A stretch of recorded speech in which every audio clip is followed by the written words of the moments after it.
to keep my mask on. I'm going to make it out while you know.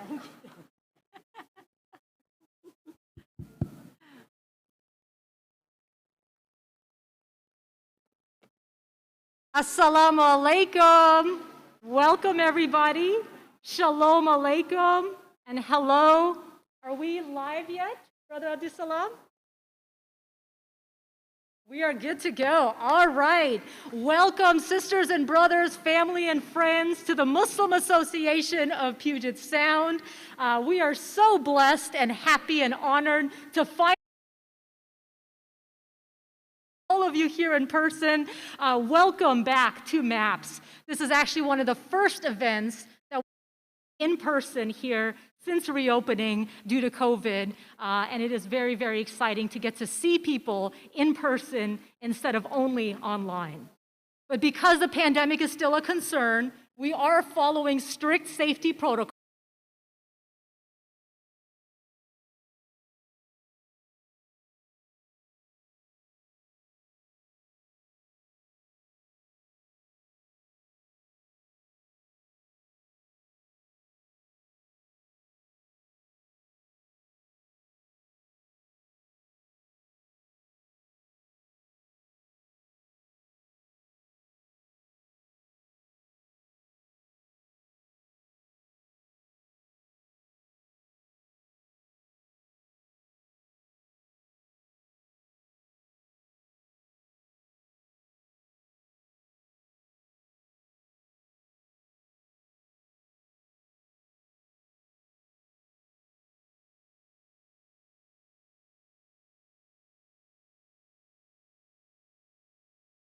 Conversation that will hopefully be insightful, enlightening, and powerful.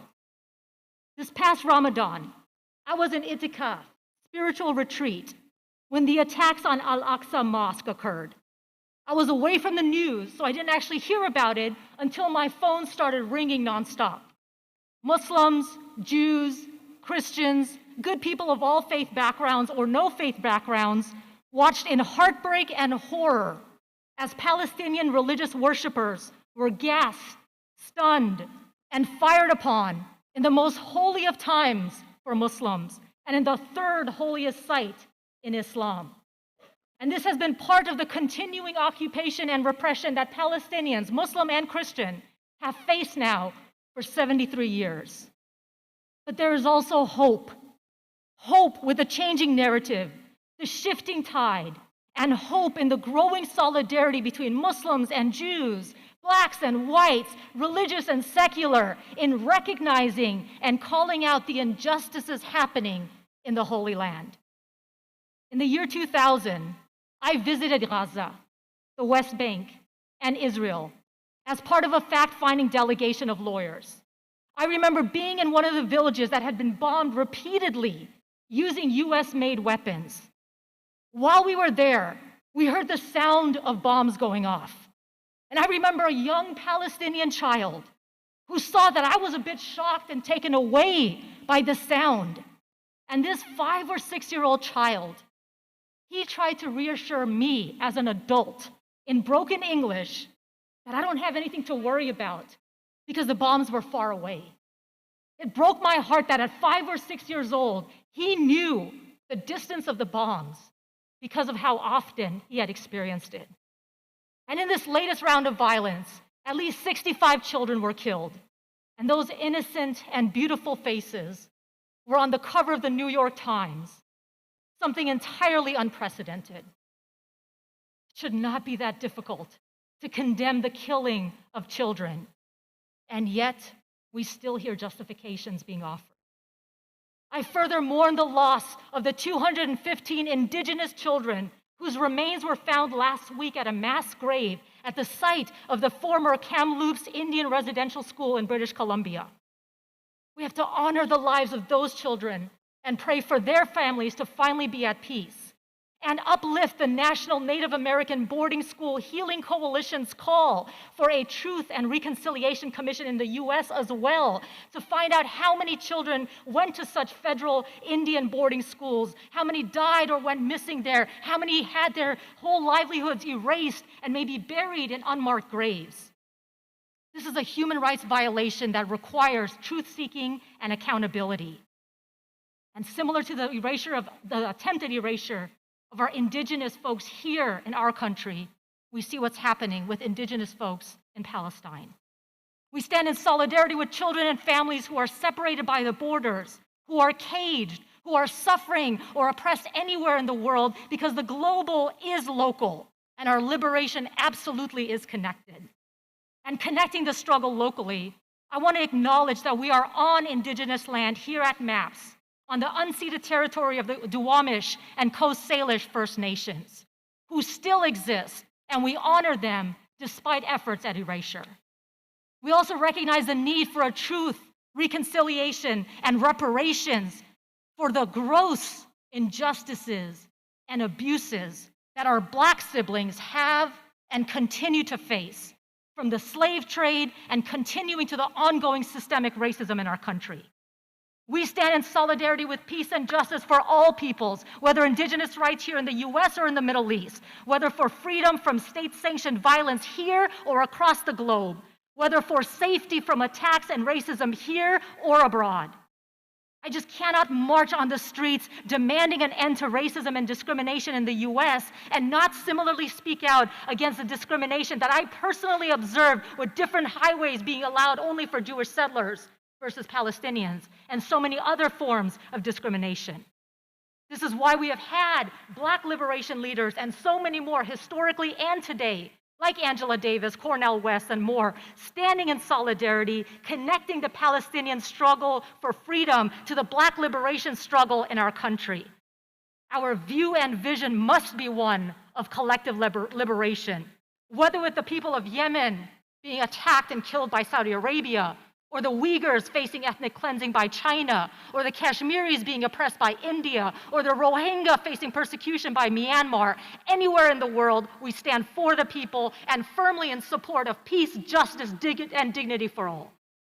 And I cannot attack any of those other countries. I can attack any of those other countries and our own country and critique their policies. But if I do it with the state of Israel, I'm labeled anti-Semitic by some.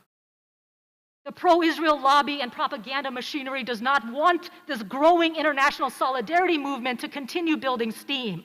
And I want to be clear that when I say pro-Israel lobby, I do not mean the Jewish people.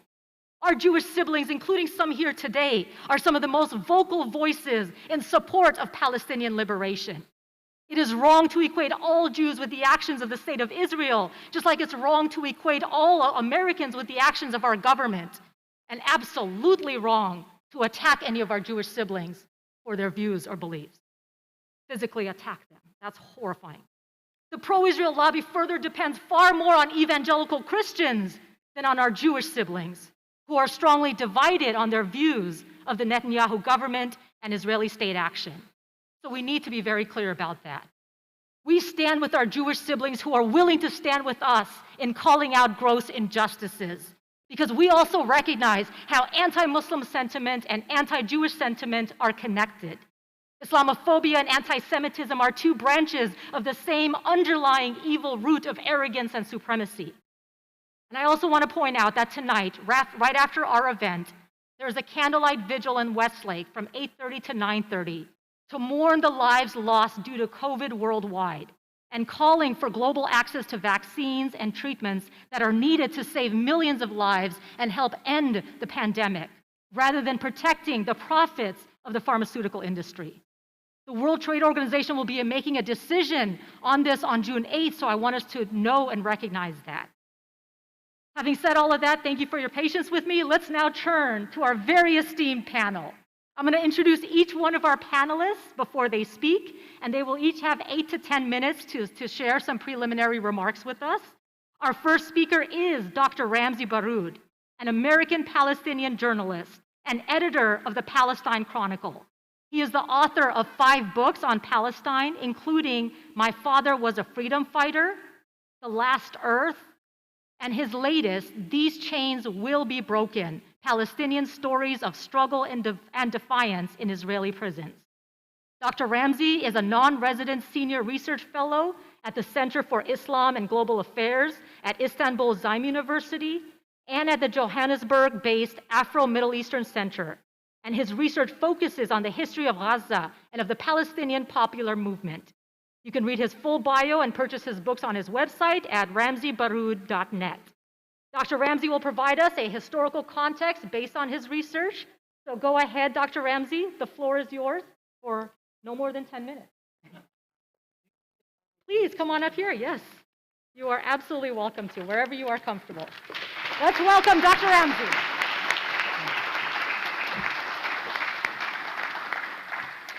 Assalamu alaikum. Wonderful to be back here at MAPS. And thank you, Sister Anila, for that wonderful introduction that really sums up all of these struggles together. Indeed, our next battle is the battle of trying to create a true mass movement that is based on intersectionality and international solidarity wherever we are in the world. Can you hear me okay? Okay, perfect. I have this terrible habit of promising to talk about a certain subject and then end up talking about something else. And if anyone is to blame, it's Anila, because she kind of took us to all sorts of interesting directions. But let me just begin by saying that let's set the record straight. This is not a conflict. There is no such thing as the Palestinian-Israeli conflict or the Arab-Israeli conflict or the Muslim-Jewish conflict. These are all fabricated terms aimed at creating a moral equilibrium between the various parties involved. A people who are living under a persistent military occupation, prolonged state of apartheid, colonialism, and such, are in no way involved in a conflict. Or it's not a dispute either.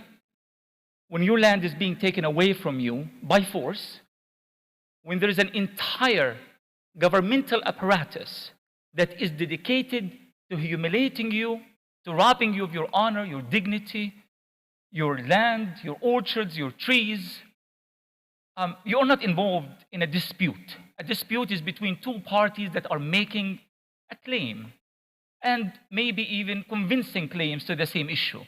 We're not involved in a dispute with Israel. Israel is a colonial apartheid regime. And we are a people who are fighting a war of liberation, the liberation of our people from this seemingly never-ending injustice. Now, why this is important? Well, for one, mainstream media here in the US is constantly framing the story in the wrong way. If you are a person who is not familiar with this issue, you don't have any familial, emotional, spiritual connections, you haven't been there, you haven't experienced life there, you really don't know what is happening, and you're just an average American looking at the newspaper, and you learn about this conflict and this dispute and the religious war between the Jews and the Muslims and so forth, immediately you're going to turn off. Because it seems to be either too complex or too distant or too unfamiliar. Now, notice how in the cases of other struggles, the term dispute and conflict is not being used. I dare anyone to come and point at the white-black conflict of South Africa. We don't talk about that, do we? Because they were not involved in a conflict. There was a system, a system of oppression and colonialism that has killed many black people in that country, robbed them of their land and their dignity, and therefore it's not a conflict. So we have to be very, very careful about this. Now, we could go on, and I wrote this long article that should be published in a magazine called Politics Today in a few days, kind of trying to deconstruct all of these deceptive terminologies. The peace process. What peace process? There is no peace process. There is an equal group of people who are negotiating on the very basic rights of the Palestinian people. But basic human rights cannot be negotiated. I cannot negotiate my dignity. I cannot negotiate my freedom. I cannot negotiate my historic and legal and political rights in my homeland. I can't do that. There can be no peace process and negotiations and painful compromises and so forth. And if you resist, there is a term for that. You're a radical, you're an extremist, or worse, you're a terrorist, right? Why these terminologies are important, and we have to understand and define and redefine our relationship with them, because some of us for a long time have been trying to beat around the bushes. We are trying to tell the world that we are not what the media is saying we are. We are not terrorists. We're not anti-Semitic. We're not trying to throw the Jews into the sea, and so forth and so on. This has been going on for decades. Generation after generation of Arab, Palestinian, Muslim, pro-Palestinian intellectuals the world over are having to do this act, this routine of trying to prove that we are not as menacing and terrible and bad and terrorists as they say we are. But in the process of doing so, we are failing to actually take responsibility of who we actually are. This is what I call the politics of negation, constantly trying to negate. Even though I'm a Muslim, I do not do this. Even though I'm a Palestinian, I don't hate the Jews, and so forth and so on. But this is not an argument that is meant to be won. It's an argument that is by design meant to create distractions. Because as long as you are jumping over all these hoops, trying to prove to Benjamin Netanyahu, the ultimate racist, that you're not a racist, and to the Zionists, the ultimate racist, that you're not a racist and you're not anti-Semitic, you achieve absolutely nothing. So what I suggest, we declare as a Palestinian people and supporters of the Palestinian people, not only that we are not anti-Semitic and we are not racist, the mere suggestion that we are is in a way an attempt at presenting us in negative light, and that in its way is a racist connotation. See?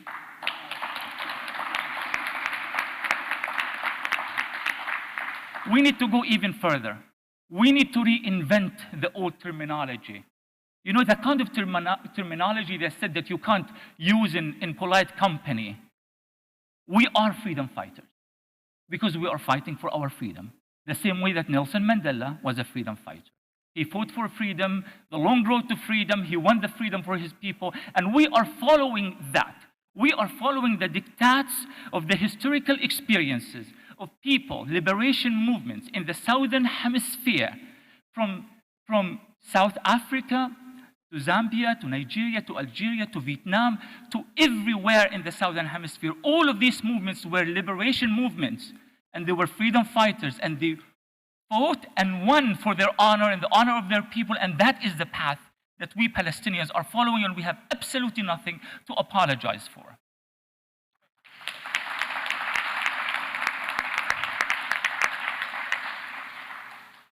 One other point.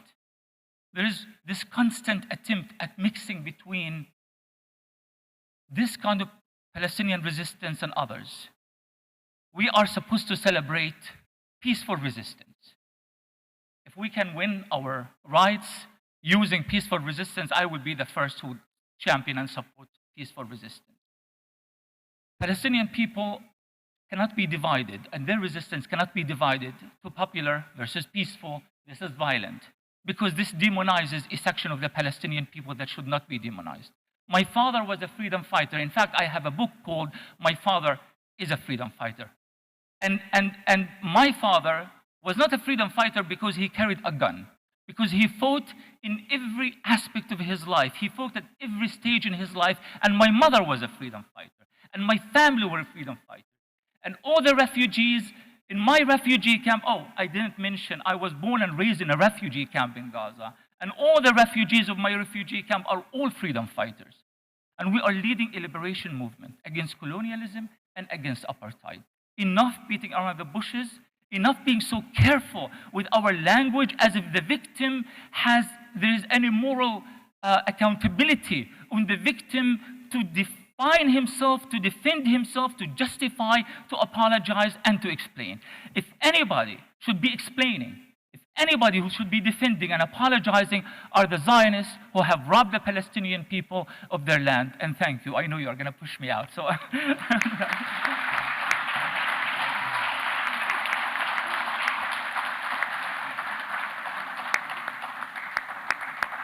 Thank you so much, Dr. Ramzy. Next, we're going to hear from Lina Khalaf Tufaha, who is an American-Palestinian poet, essayist, and translator. Lina's first book, Water and Salt, won the 2018 Washington State Book Award for Poetry. Her first chapbook, Arab in Newsland, won the 2016 Tu Silvius Press Prize. Her chapbook, Letters from the Interior, was a finalist for the 2020 Jean Pedrick Chapbook Prize. Lina is also co-founder and former treasurer of the Institute for Middle East Understanding, IMEU, an independent nonprofit organization that offers journalists facts, analysis, experts, and resources about Palestinians and has documented the shifting narrative on Palestine-Israel. You can read Lina's full bio and purchase her books on her website at linakhalaftufaha.com. And Lina is going to talk about what it means to be a Palestinian, with personal stories from inside Israel, the West Bank, Gaza, and the diaspora, and hopes for the future. Thank you, Lina.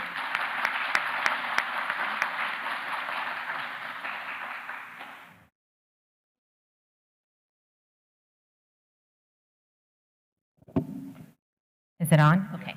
I can project if needed. I'm a mom, so.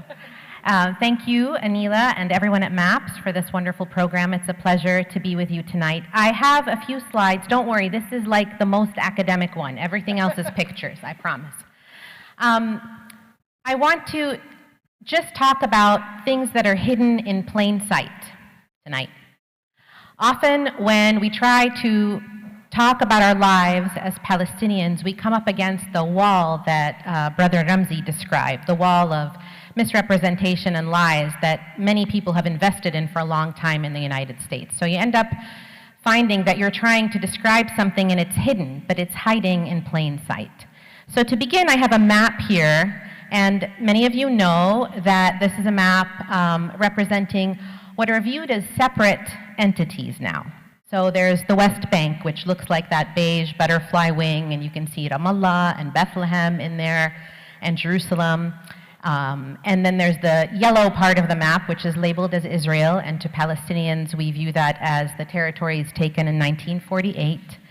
And then there's that tiny little piece of land, Gaza, that borders the Mediterranean Sea. And if you take nothing else away from tonight's conversation, I want you to remember and to feel very confident always saying that Palestinians come from all of Palestine. Palestinians come from that entire map. Things that happen in the White House and decisions that get made in the Knesset and things that AIPAC feels and thinks, none of those change the reality of who we are, where our grandparents' homes are, where we're from. Palestinians come from the entirety of Palestine.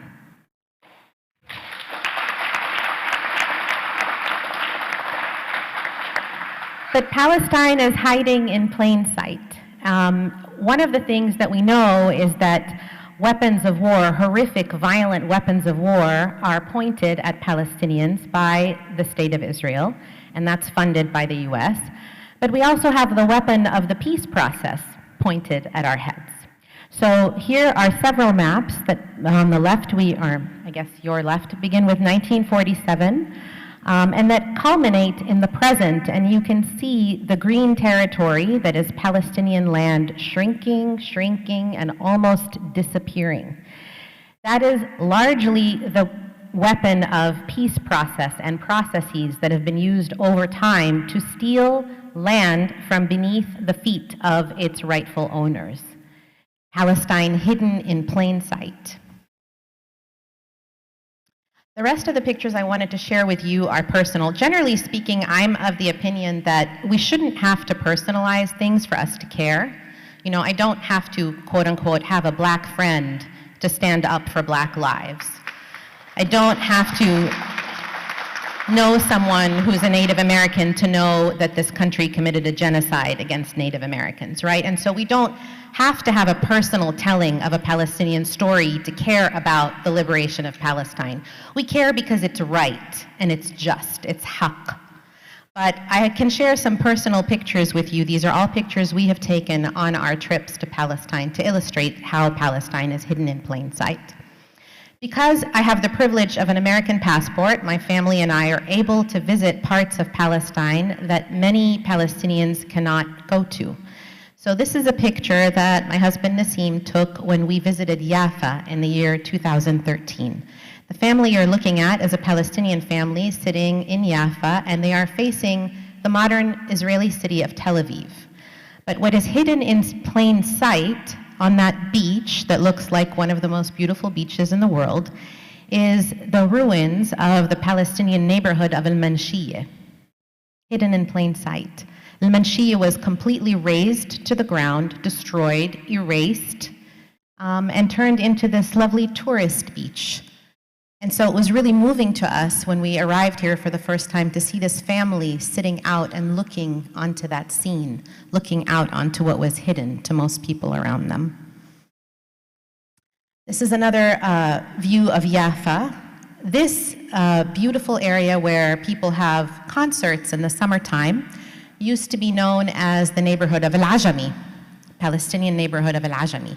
Now, Al-Ajami wasn't up on a bluff like this, but our Palestinian tour guide explained to us that there was so much rubble from the destruction of Al-Ajami that when they built this lovely concert site, it was built on top of what had become a hilltop, hidden in plain sight.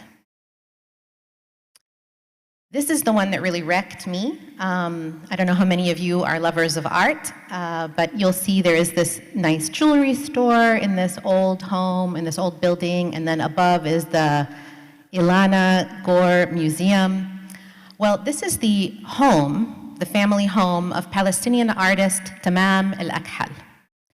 The home was taken by Israel. Tamam cannot go back to her home.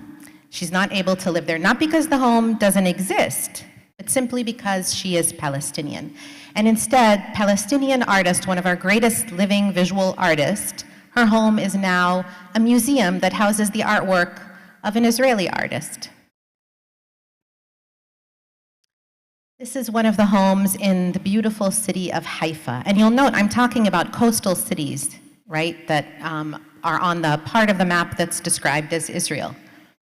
But these places are where Palestinians come from.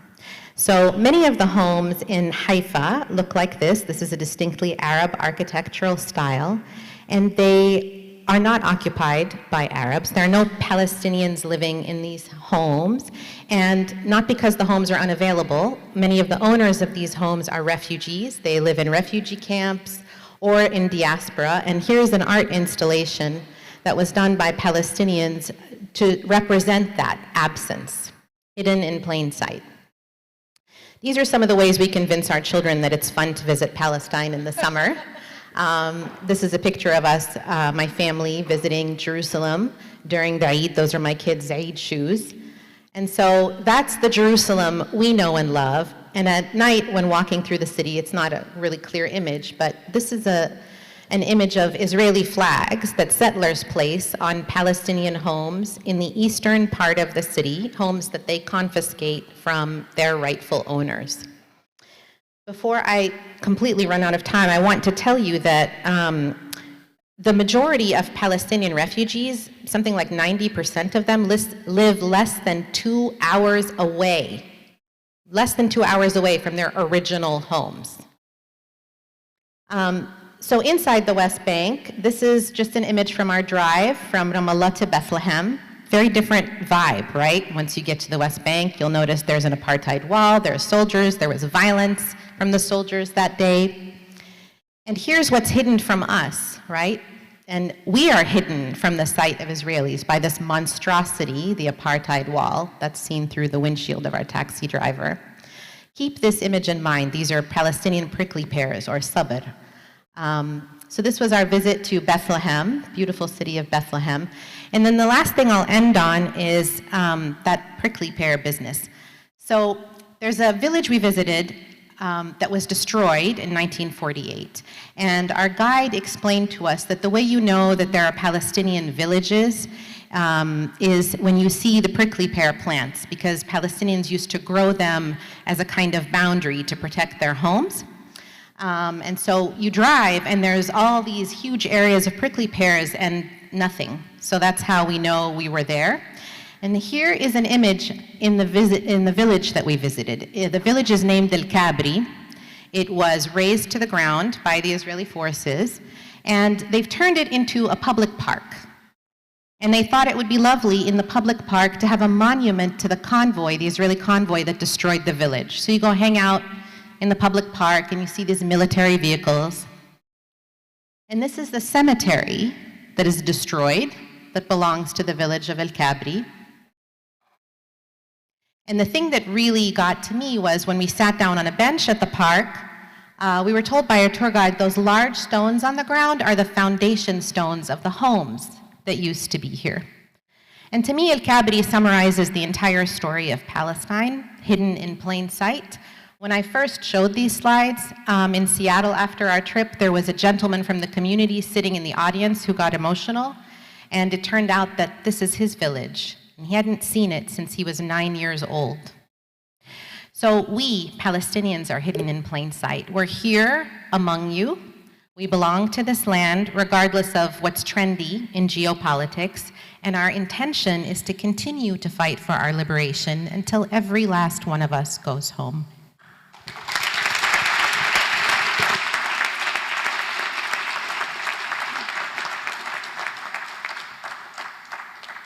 Thank you, Lena, for that personal perspective and those powerful stories. Our next speaker is Professor John McKay, who joined the faculty of Seattle University Law School in January 2007. He teaches constitutional law and national security law, as well as courses on ethics and leadership. Professor McKay was the U.S. Attorney for the Western District of Washington from 2001 until he resigned, along with 8 other U.S. attorneys in January 2007. During 2013 to 2015, he led the U.S. State Department Rule of Law project in Ramallah, Palestine, where he advised prosecution, police, and security services. He also has received numerous awards, including the Judge Learned Hand Award from the American Jewish Committee in recognition of his pursuit of justice and equality under the law in 2012. Professor McKay, I know you experienced a personal transformation in your view of the issues, and would you share that experience with us, including your time as a former U.S. Department Rule of Law coordinator in the West Bank, and why it's important for others to get engaged in seeking justice for Palestine?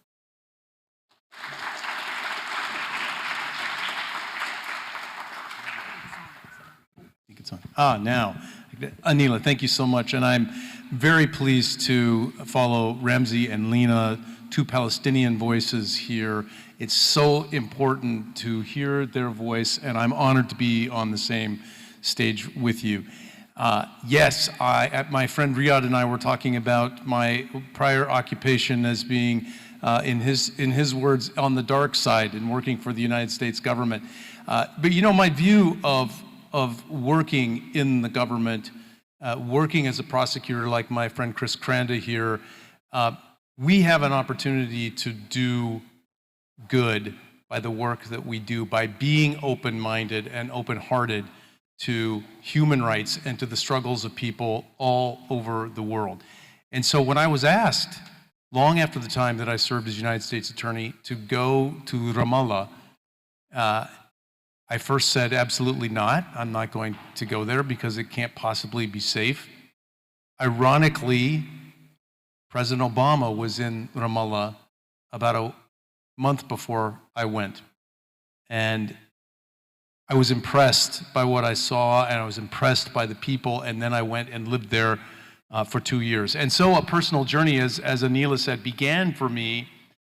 And I would just say that what is in plain sight for anyone who travels throughout I say Palestine, but let me just say to delineate on the map that Lena put up for us in the West Bank, the appearance of settlements everywhere you went. When I went for a short visit before I went for my longer time in Ramallah, the Seattle Times interviewed me and said, well, tell us your impressions of this first visit. And I said, I was stunned by all of the settlements. And any visitor to the West Bank is stunned by the settlements, these illegal cities built by the Israeli government, which are nothing more than the theft of Palestinian lands. And when you see them, I will tell you that I brought a law professor friend of mine who now teaches at Stanford, and we went down into the Dead Sea, and we came back by a back road, and some of you may know this road, but it comes all the way up through the valley, up from the Dead Sea to Ramallah. Part of the road is washed out, but I had a car, I knew I could make it, I'd driven it before. But as you come around a really dramatic vista, you see this canyon winding all the way up from the Dead Sea, the lowest point on the earth. And there, perched above this beautiful canyon, are red tile roof Israeli settlement and the glint of swimming pools in this land. I learned when I was there that an Israeli settlement takes up about 10 times the energy of an Arab village located in the same area. Any Palestinian village would be much, much less than this. But my friend who was Jewish looked at this, I didn't say a word, and he just shook his head and said, I never knew what was happening here. And I didn't have to say anything, it was with their own two eyes. So the transformation I had was working with a Palestinian staff.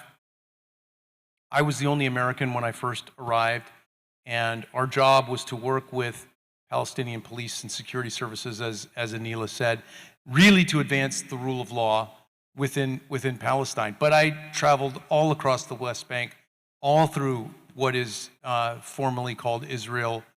I was not allowed to go to Gaza. As a State Department employee, I was banned from going to Gaza. But while I was in Ramallah, the last assault on Gaza occurred in 2014. And I could literally see the Hamas rockets, and I could see the response coming from the Israelis. And let me just say something about what's happening today, because it's the same, which is people who are oppressed, surrounded, imprisoned, the victims of stolen lands, when they finally stand up for themselves using what I call 8th grade chemistry set rockets versus the most finely equipped soldier for soldier force in the world, equipped by the United States of America. It is, as I have to say, as RAMZY was speaking, I said, you are so right, my friend. I mean, it is not a conflict. It is not a war. Hamas is not battling the Israelis. Gaza is a surrounded place. It is occupied under international law. When you are completely surrounded by a force, whether you are physically in the land or not, international law says you are occupied. And Gaza, in that sense, is occupied.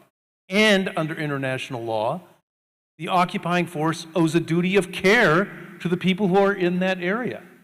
Therefore, all of the violence that we've been witnessing against Gaza are war crimes.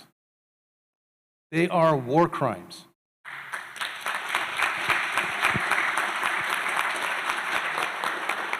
So I'm interested most of all in the dialogue of this panel, and so I'm not going to speak much longer, just a few more quick observations. Today, I got a message from, actually not Ramallah, but from Beit Jala, which is near Bethlehem. And my friend was there because it's the time of the Mishmish. So those who are Palestinian who know this, they know that the Mishmish season is among the most important in the land, and that is, in my office closed and other offices closed, and I went out and picked the mishmish. These are, I don't even like to say the word apricot, because The mishmash is just almost a religious experience. Forgive me for saying this in a mosque, but it really is. And of course, wonderful that people from different parts of Palestine will fight over who has the best mishmash. I would simply, sometimes just to get them going, would toss it out and say, of course, the best mishmash comes from Birzet. And, you know, people would say, no, it does not. It comes from Beit Jala. But today, people are picking the mishmash, and the very place where I picked the mishmash has been claimed by the Israelis to expand a Jewish-only road that takes people to settlements. They've stolen the land which has been in the family for centuries. And this will be the last time that the mishmash are picked in this particular place. So I echo the words of Dr. RAMZY and say, you know, this is a time of resistance. And I think the people who are in my position, who, you know, not everyone can go and live in Ramallah for 2 years, which is why when I came back, I said, I will speak as often as I am invited about my experience, about, as Anila said, the transformation that I experienced. And the connection to me is the connection of human rights. And these are human rights violations. These are war crimes. This is occupation. This is imprisonment. You know, there are prisons in the Negev desert that are filled with 16-year-old Palestinians. And I went many times to Israeli military courts, and the average age was 14 to 16 of the young boys being brought out of the prisons in the desert. So I will say, hear to the expression that we should not, those of us who appreciate and support Palestinian human rights, that we also will not be tarred with the expression of anti-Semitism. And in fact, I let that flow off of me like water off of a bird, because I know it is not true, and I refuse to engage on those terms. I will engage on other terms. Thank you.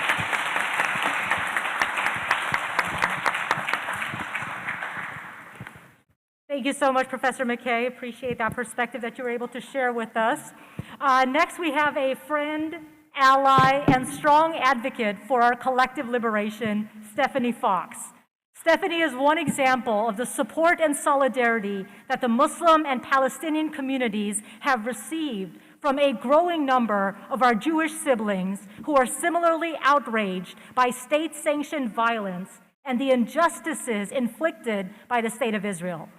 Stephanie has been with the Jewish Voice for Peace for over 10 years, first as an organizer, then co-director of organizing, then deputy director, then acting co-executive director, and since April 2020 as sole executive director of JVP National. She is an organizer, leader, and strategist with a deep commitment to justice for all. And she's been pivotal to JVP becoming a national and influential force in the liberation movement.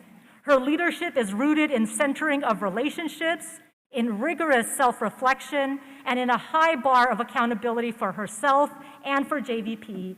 And I've been honored to get to work with her on various justice campaigns and celebrate Jewish holidays and Shabbats together, along with Muslim holidays. So let's give it up for Stephanie Fox.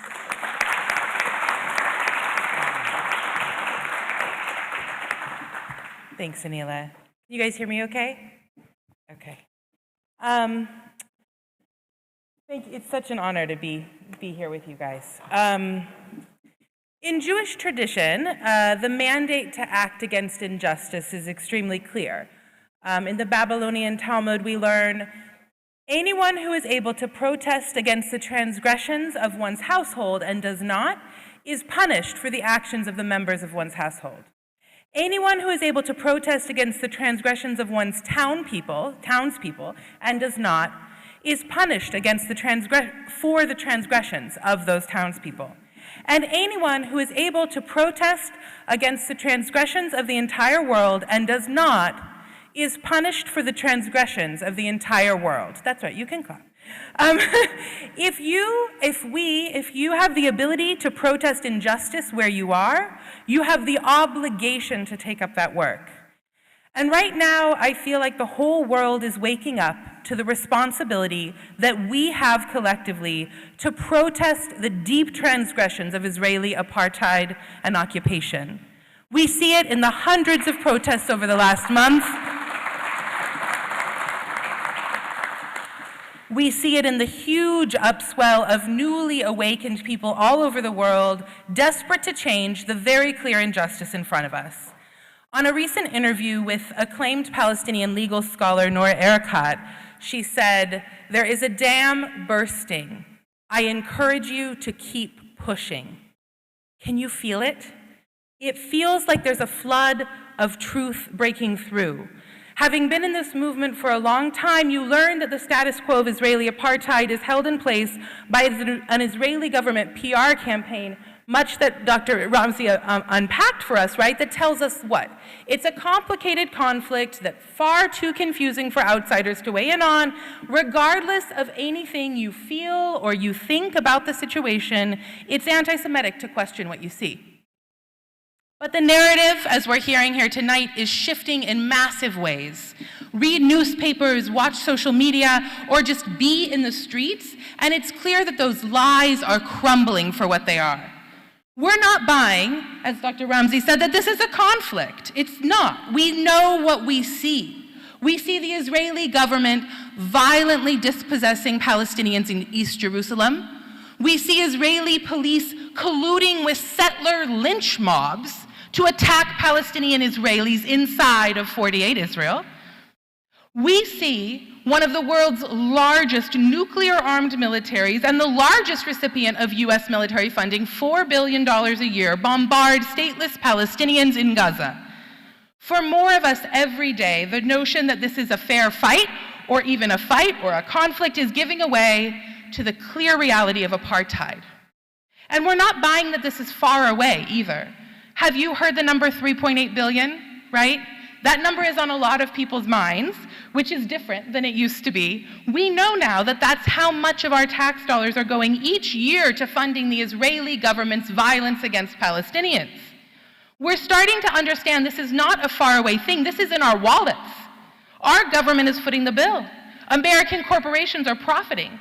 This isn't far away, it's right here, and we are complicit. We are responsible. And that's why it is so essential that we take up the call from Palestinians to boycott, to divest, to sanction until Palestinians are free.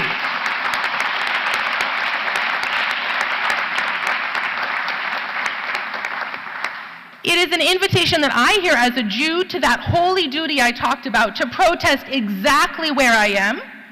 Just as that verse from the Talmud says that we must protest where we are, or we ourselves are responsible, we have to insist that our tax dollars don't fund those bombs that Israel is dropping.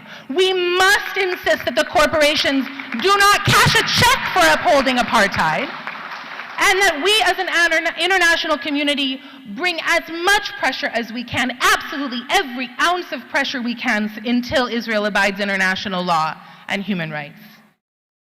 But even as we're understanding, and I'm so grateful for my co-panelists for speaking to this already, that this is not complicated, this is not far away, we have to root out our own complicity, as we're talking about tonight, there's one idea that keeps many still afraid to speak out.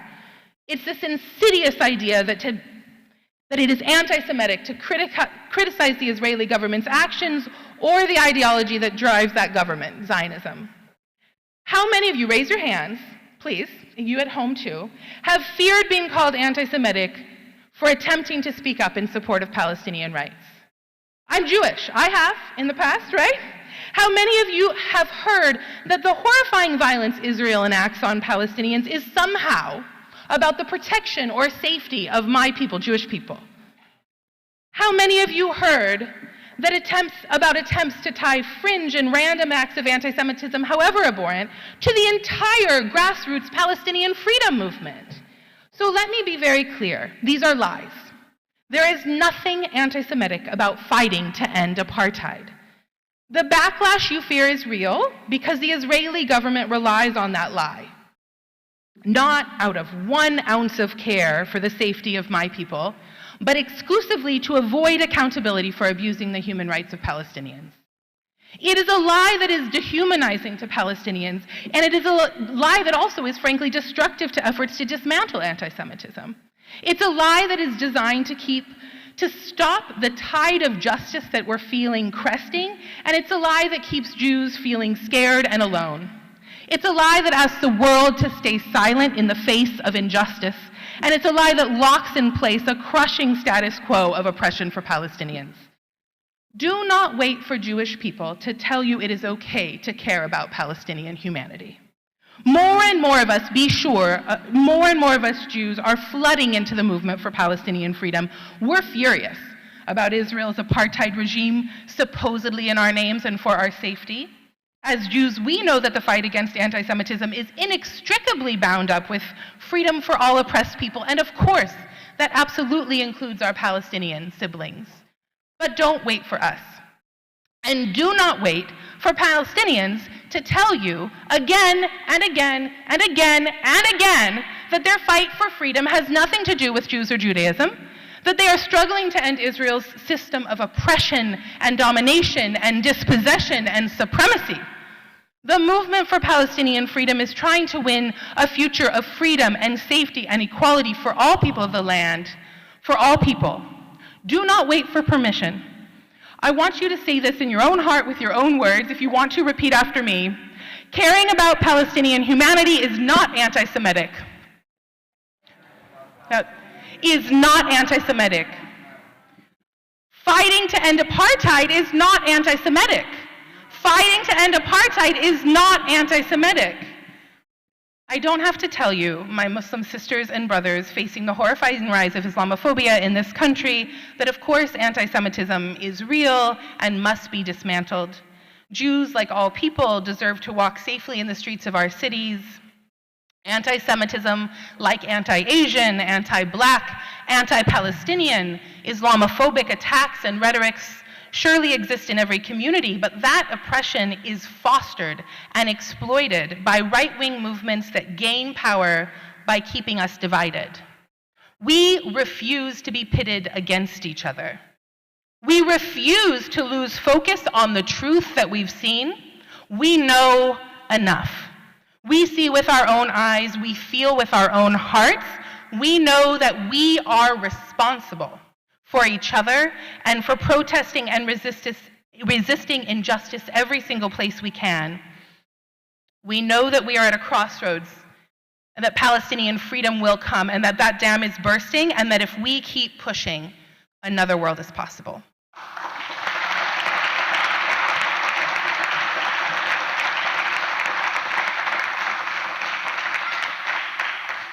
Thank you so much, Stephanie. As always, your moral clarity on the issues and your ability to live out your Jewish values are so inspiring.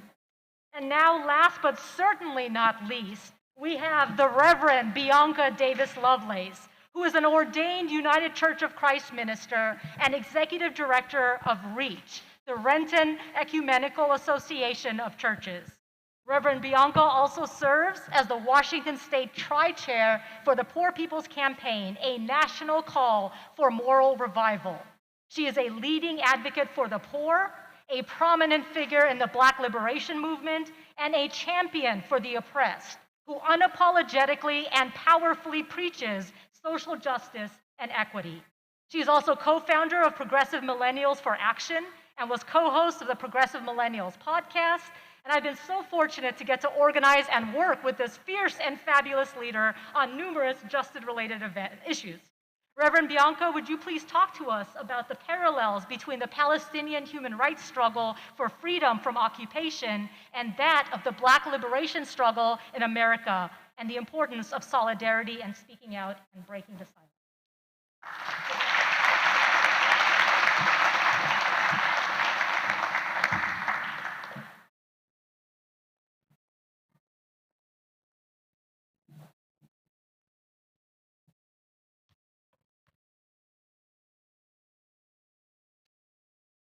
I have had the distinct honor of being charged with speaking about the beautiful connection and solidarity between the Black community here in the U.S.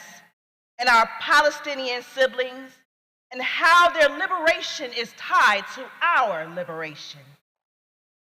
One of the most memorable acts of solidarity amongst the Black community here in the U.S. and our Palestinian siblings was displayed during the police killing of Mike Brown, who was an unarmed teenager murdered by Ferguson police in Ferguson, Missouri. During several days of protest in Ferguson, protesters were met with violence from the police. And I remember hearing and viewing protesters being shot with rubber bullets, tear gassed, and being roughed up by the police. It was during that time that our Palestinian siblings used social media to not only show their support for what the Black community was going through, but gave out advice on how to get through those police attacks. Palestinians had already experienced an attack on the Gaza Strip, which resulted in the killing of more than 2,100 Palestinians in the summer of 2014. So at the time, we witnessed the militarization of the police in Ferguson, where they came through the neighborhoods with tanks and other military equipment. So the connection wasn't just the similarities of experiencing state violence, but it is said that the tear gas used in Ferguson was the same tear gas used in the attack on Palestinian protesters. The police chief from Ferguson attended a training in Israel that gave tactics on how to further oppress the protesters during an uprising. Therefore, the BLM protesters/activists and the Palestinian protesters/activists are deeply connected with our experience with enduring state violence.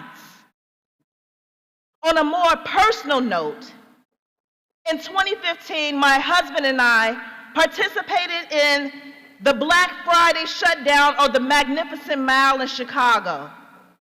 This protest was in response to the murder of Laquan McDonald, who was a teenager shot 16 times by a Chicago police officer.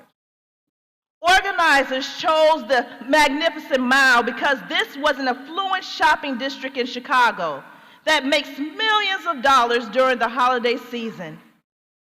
I will never forget that while my husband and I were standing locked arm in arm in the doorway of a shopping center during the shopping center with other Black protesters, 2 Palestinian women approached us and said, "We want to join you.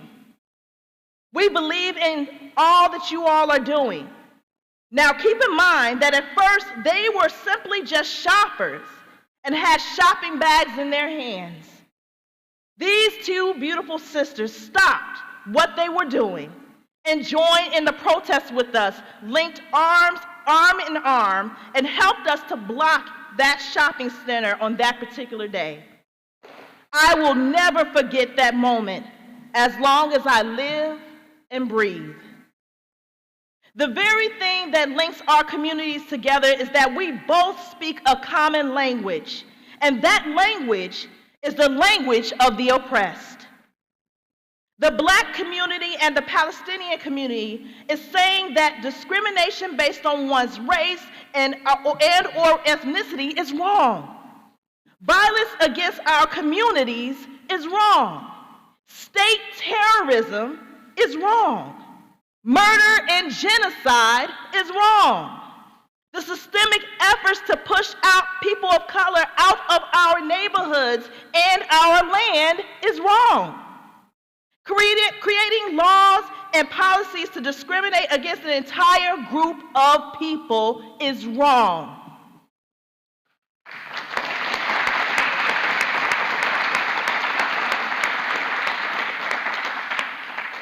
The Black Lives Matter movement and the Palestinian Liberation Movement are about human rights and basic civil liberties.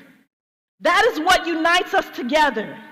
You cannot separate separate and exclude Palestinians from the conversation around human rights and justice. Black freedom is a global issue. Let me repeat that again. Black freedom is a global issue.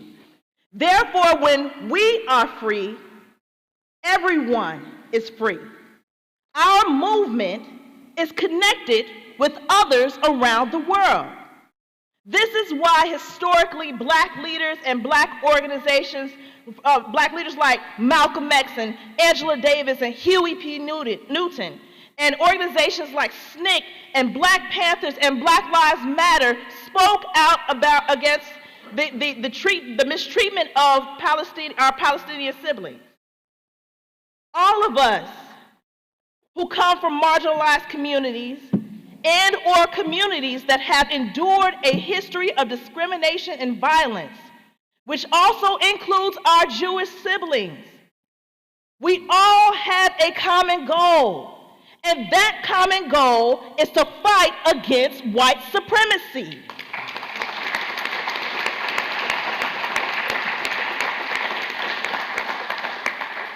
White supremacy is a global issue. However, you can't fight white supremacy with the tactics of white supremacists. White supremacy manifests itself through the dehumanization of others. White supremacy manifests itself by using violence as a way of gaining control over others. White supremacy manifests itself by constantly pushing POC, people of color, out of their land and neighborhoods. Colonialism, here in the United States, impacted our native siblings and forced them off of their own land. Colonialism occupied Africa and resulted in the transatlantic slave trade. Colonialism is pushing indigenous Palestinians off of their land where they have a right to be. Colonialism manifests itself today in the U.S. in black and brown neighborhoods when white folks move in and gentrify our neighborhoods and then have the nerve to use the state against us by calling the police on us in our very own neighborhoods, fully knowing that a police interaction can potentially result in our murder. So as I close, I will just make it plain. We can't be silent on any human rights issue, and any form of silencing, especially attempting to silence people of color because they choose to speak out against genocide, murder, discrimination, state violence, hate, and any other form of human rights issue, is nothing more than another form of oppression.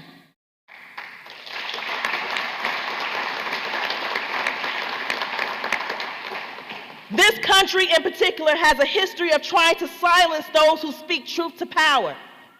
The silencing tactics of white supremacy here in the U.S. manifests itself through murder, economic consequences, and public scrutiny. And I have seen all too often how those who simply believe in the humanity of all people are torn down for speaking truth to power.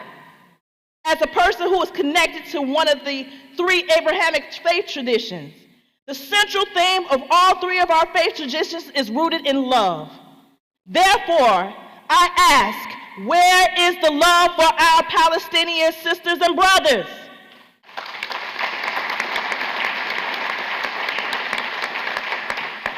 Personally, I believe that there was a Palestinian Jew who sacrificed his life for me so I can live the life that I live now. So I can say, I can live the life and live it more abundantly. It's my faith tradition. In my faith tradition, I am proud to support that Palestinian Jew. And I will always support those who I know that the Palestinian Jew who I believe in would want me to love and advocate for. We are not truly free until we all are free. We are not truly free until we all are free.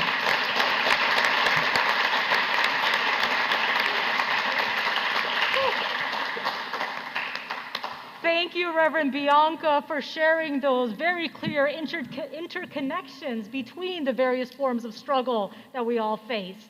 And can I just say, how fortunate are we to have these amazing leaders and these powerful voices? Yeah, you can give them a standing ovation. Sure, let's do it.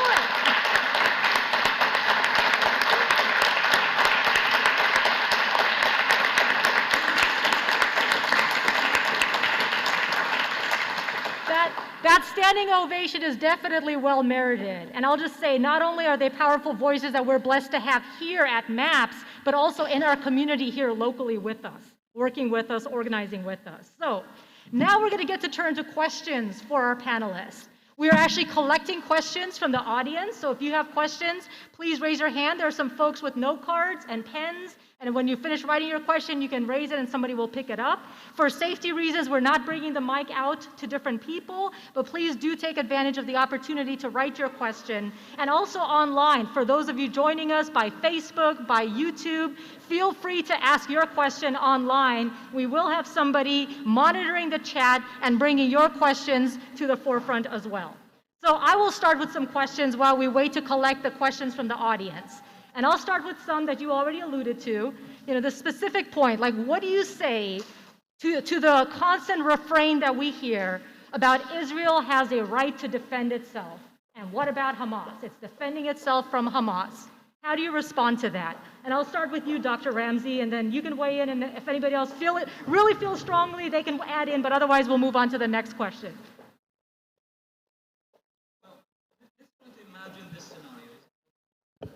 Let's try to imagine this scenario. Someone is trying to rob your home. Someone trying to steal your car. Someone's trying to steal your purse. Someone's trying to kidnap your child. Naturally, you're going to fight back. At an individual level, we fight back. At collective levels, we fight back. If you do fight back, can your assailant, can the criminal, can the attacker, can the jacker make a claim to the police that he was in a state of self-defense? Absolutely not. It's the Palestinian people who are in a state of self-defense. In fact, it's not only morally incumbent on Palestinians to fight back to win their freedom, but it is actually enshrined in international law. I actually wrote it down here so I do not just say things that I cannot prove.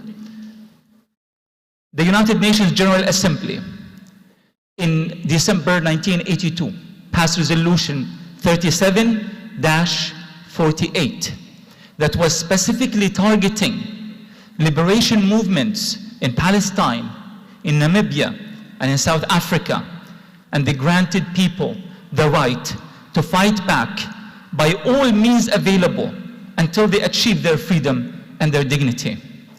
Israel cannot claim the right to self-defense when it's an occupying power. Occupiers have lost the right to self-defense the moment they have decided to become occupiers.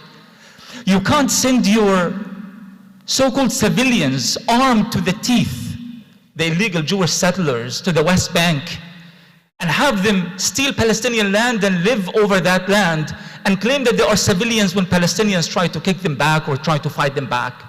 You can't. You have lost that right.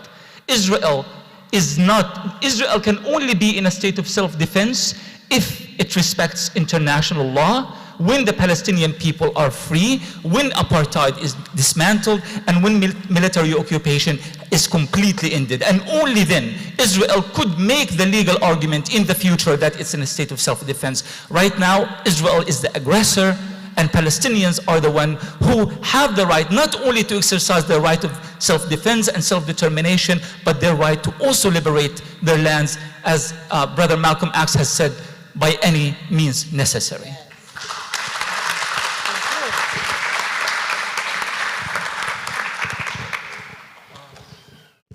All right, I don't see anybody jumping at the mic to add to that, so we'll stop there and move on to the next question.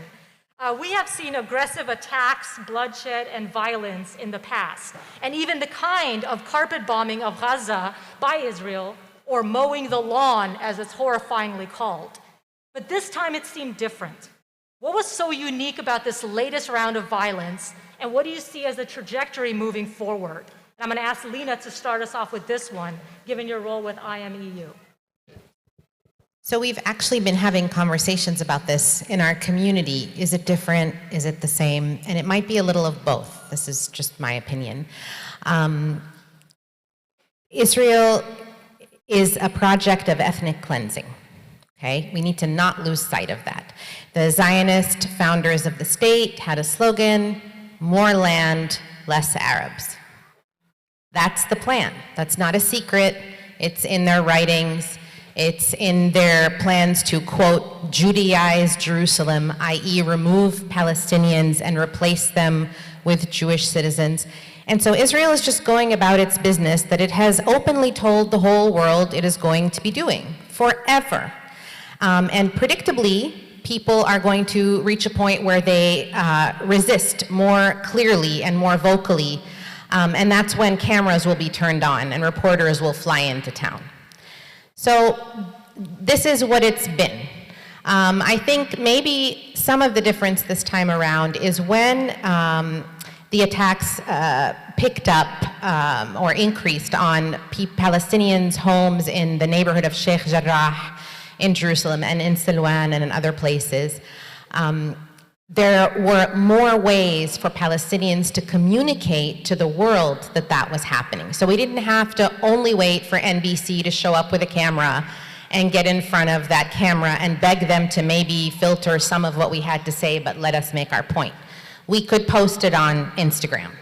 We could put it on Facebook. We could turn on our camera and just film and say, here, this is what's happening. So to some degree, access to social media changes the dynamic. But I just want to be clear that this Israeli violence is consistent, is happening all the time. There are no periods of calm. That is part of the mythology.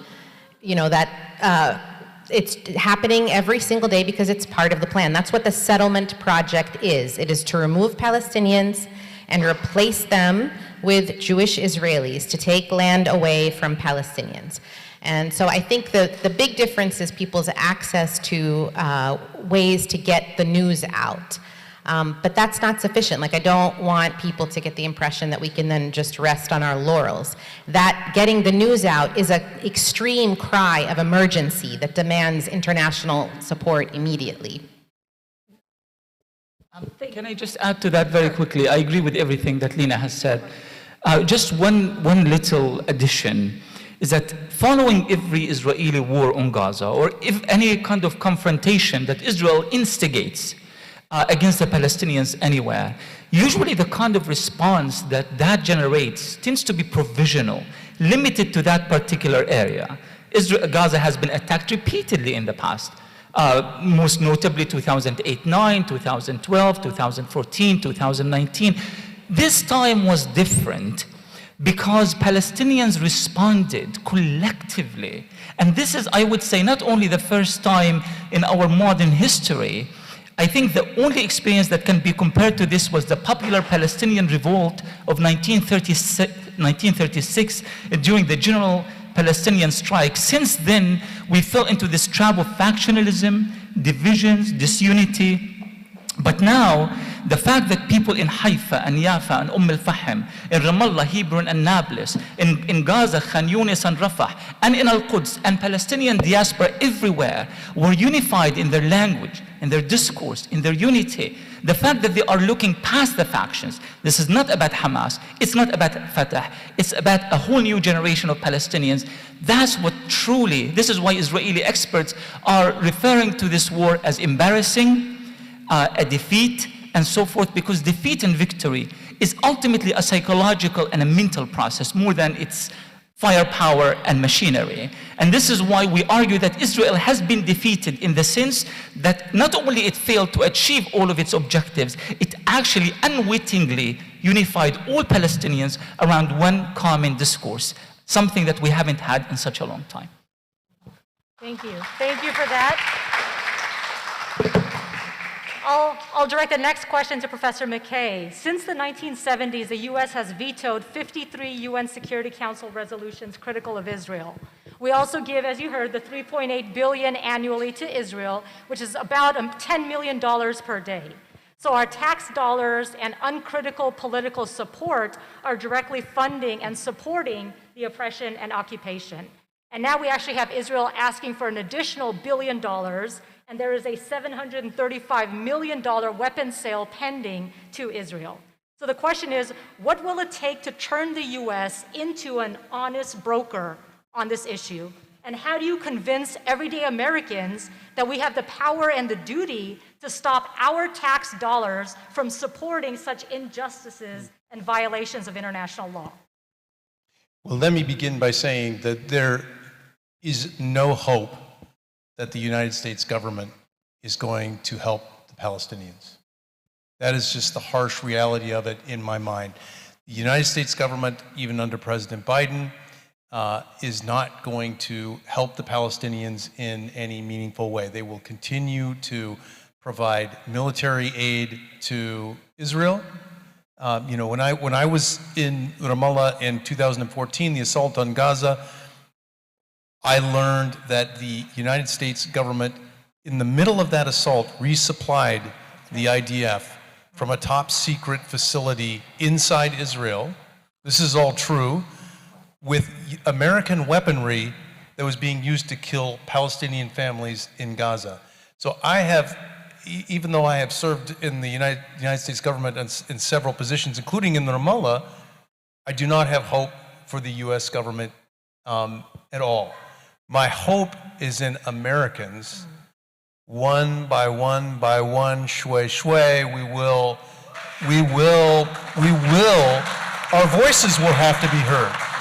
And we have to speak out, and we have to speak with the passion that has come forth from here, the passion that's being shown in some of these questions, that what is happening is wrong, and that our government is to blame for a very big part of this, which is to supply the IDF with the very tools that they use to oppress Palestinian people.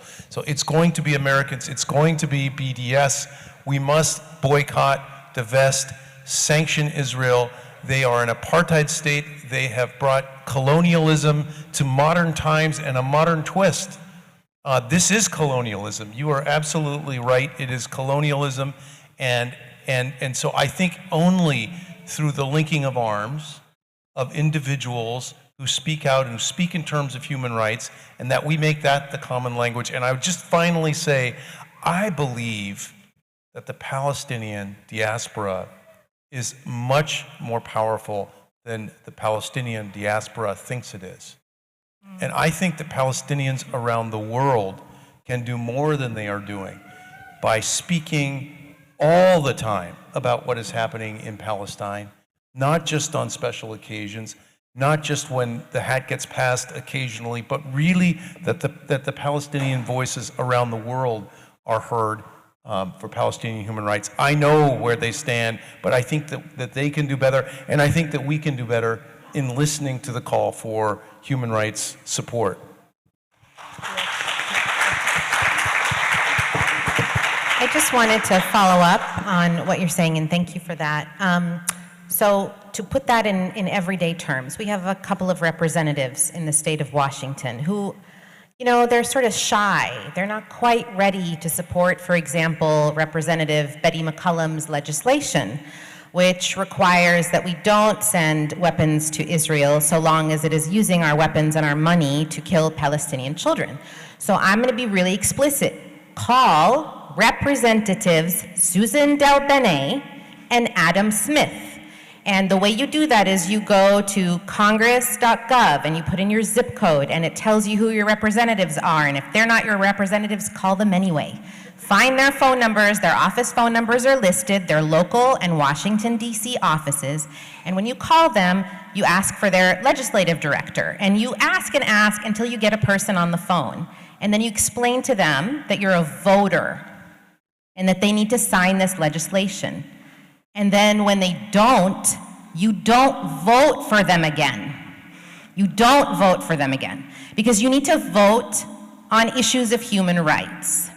And these folks, the way the change that John is describing happens is you don't re-elect people who kill Palestinians with our dollars. You don't reelect them. Now, I understand it's hard and it's complicated and there are all these election calculus that, we go through every 4 years, but fundamentally, they need to know who their constituents are and that their constituents vote on Palestine. Thank you for that. Can I just say, but it's true, isn't it, that both of our senators are hopeless on this issue? John Maffei, hopeless, okay? If they're hopeless, they can retire. Yeah. Those are the two choices. If you're hopeless on human rights, you can go home and retire from the Senate and write a book and garden and birdwatch. Exactly. If you're going to serve in the Senate, you're going to answer to your voters. Like, we can't accept that. We have to, yes, they have been hopeless, they've been terrible, and we've reelected them. We've reelected them, and we let them sweet talk us on a bunch of things. No, you call them up, you get in their faces, not just in an election year, and you do it on a regular basis so that they understand that this is a real issue, and you get 5 other friends to do it with you, and they understand that their constituents demand that they vote differently. They're not voting on principle. None of these people are voting on principle. They're voting based on what they think will get them reelected. So figure out, how to explain to them that they're not getting reelected if they keep voting this way. Great. So related to that point, I actually wanted to share a statement or a portion of a statement from Congresswoman Pramila Jayapal. She was not able to join us today, but she did send a statement addressed to the MAPS community. And her statement states, in part, the United States must use all tools at its disposal, including the aid that we currently provide to Israel, to ensure that U.S. tax dollars are not being used to commit human rights violations abroad. It is imperative that we do not allow our aid to be used to advance undemocratic, racist principles that are being perpetrated abroad, just as we must work to ensure human rights are respected here at home. This is why I joined Democratic colleagues in co-sponsoring HJ Resolution 49. This measure opposes the proposed sale of $735 million in U.S. weaponry to the Israeli government. This resolution also acknowledges that at a time when so many in our country, including our president, are calling for a ceasefire, we should not be sending direct attack weaponry to Prime Minister Netanyahu that has the serious potential to prolong this tragic violence. Preventing the sale of direct attack weaponry is only one of the many actions that must be taken to resolve the issues underlying this ongoing conflict. The United States must prioritize humanitarian aid and upholding human rights to put an end to the use of our funds for the violation of Palestinians' human rights.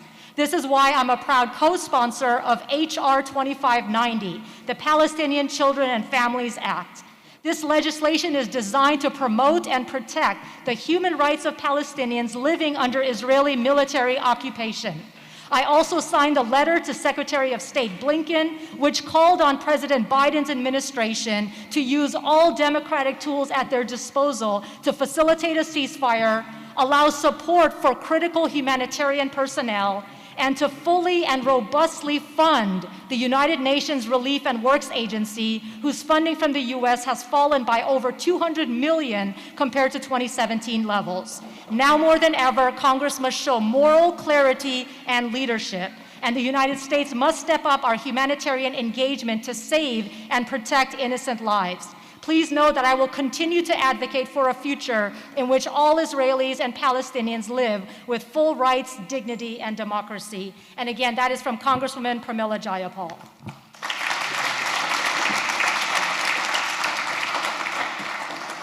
So besides those resolutions, anything else that you want to add in terms of what actions we should be taking or can be taking on this?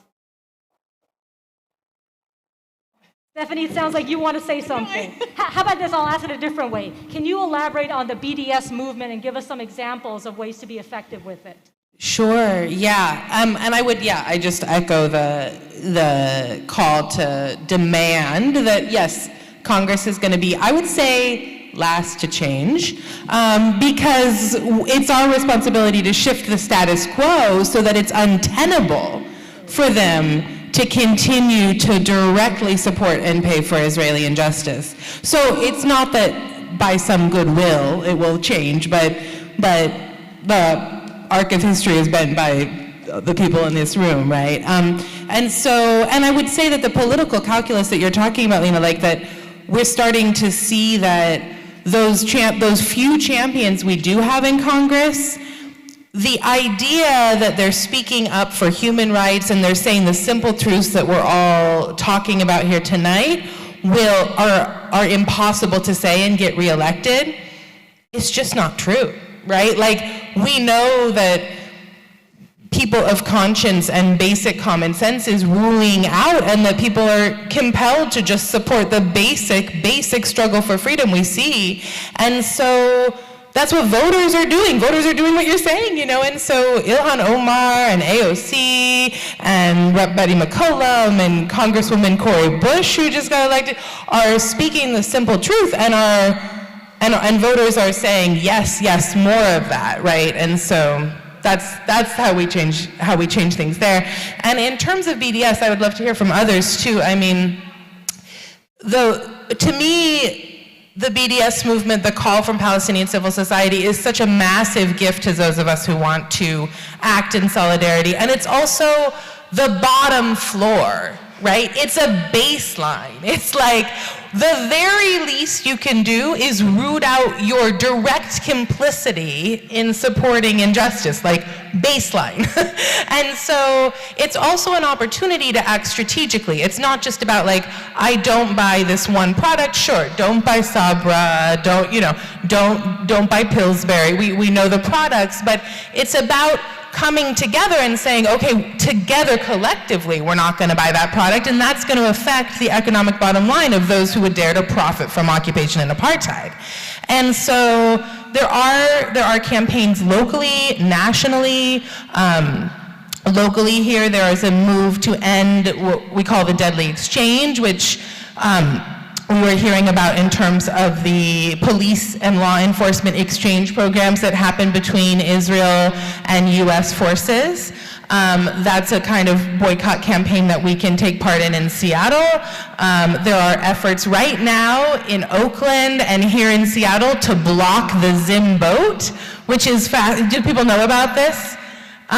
Zim is an Israeli shipping company, right, that's shipping these weapons around the world, that's making massive amounts of money, and incredible Palestinian activists in the Bay in 2014 successfully led an effort to keep Zim from docking, which was really historic, and they're doing the same thing right now, and it's incredible. Follow AROC, Arab Resource Organizing Center in the Bay Area, on social media to see the profound organizing they're doing there. And they've sparked a movement here locally. The amazing local group Palestiniyat is doing an incredible job bringing that right here to town. So follow them on social, sign up for the text messages to learn how you can show up and support that direct effort right now to stop Zim from unloading here. Those are a couple of things. Anyone else? Let me actually ask this follow-up question that somebody had posed in their question. They say, how do we distinguish between Israeli businesses and universities that should be boycotted versus those that side with Palestinian equality? Audience question.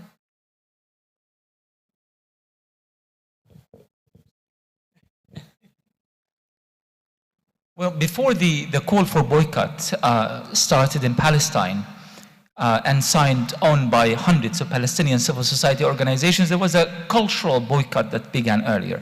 And we are very clear here. We are not targeting individuals. We are targeting institutions, any institution that benefits directly or indirectly from Israeli apartheid, Israeli occupation, the Israeli military machine, whether in the West Bank, whether in so-called Israel proper, Palestine 48, should be boycotted. Not just Israeli companies, but international companies that operate, works in Israel, and enable the Israeli government and military to carry on with this system of apartheid, servitude, and military occupation.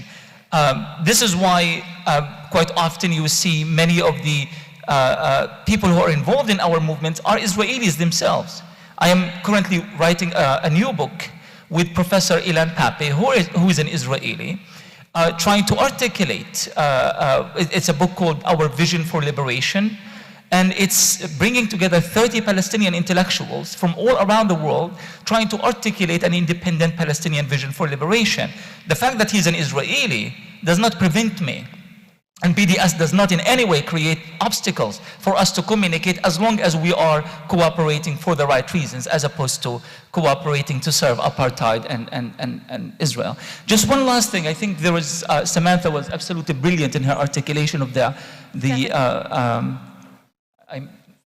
Stephanie, I'm sorry. Stephanie was absolutely brilliant in her articulation of the question on BDS. I just want to add one little thing to that, and that is, for a long time, the so-called Palestinian-Israeli conflict has been considered alien, something that's happening very far away from us.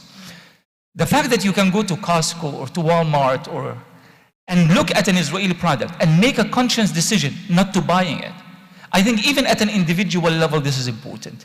Because it means that you are somehow a political agent of change. And you can actually make a decision that if you combine all these strands of decisions, millions of them around the United States, around the world, we can actually create a mass movement.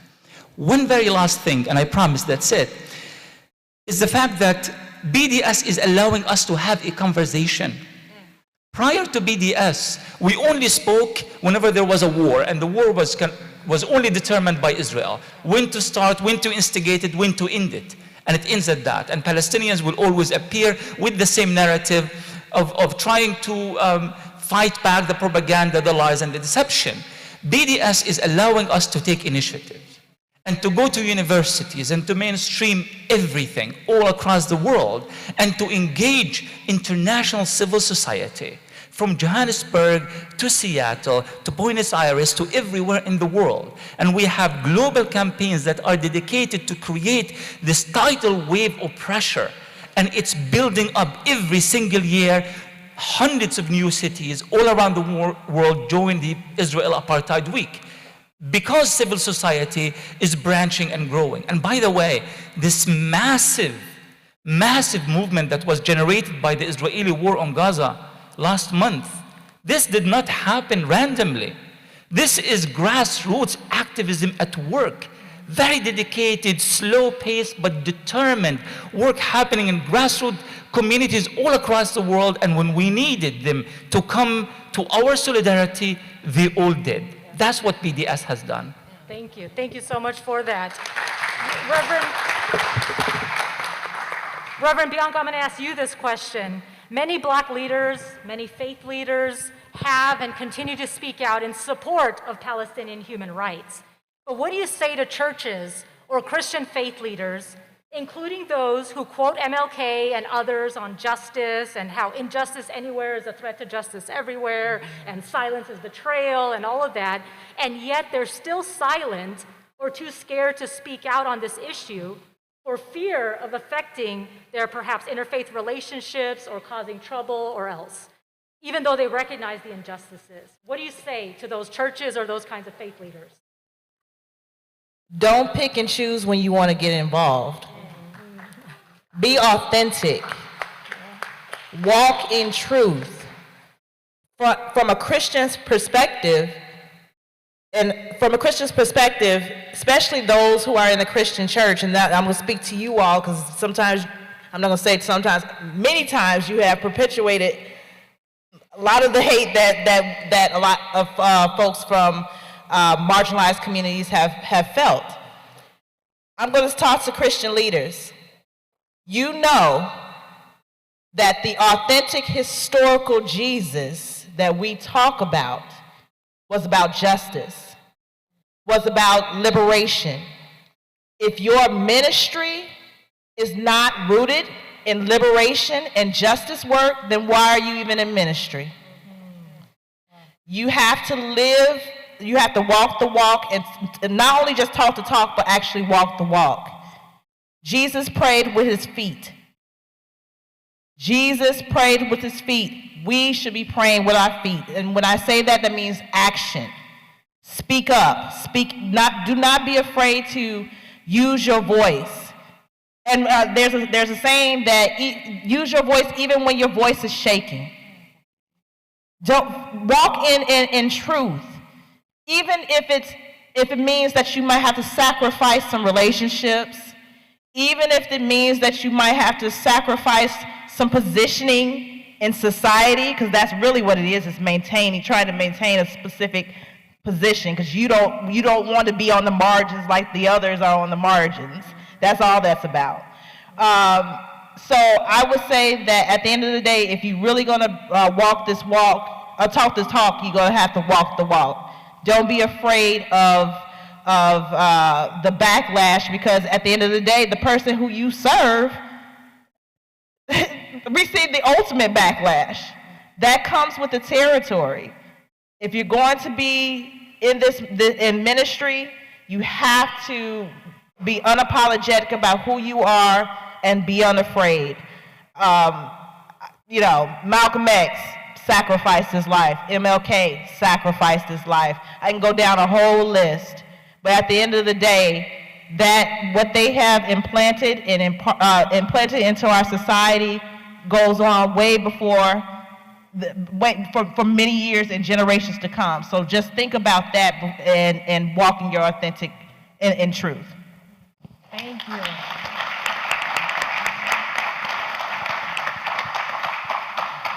I'm going to ask this question of Stephanie.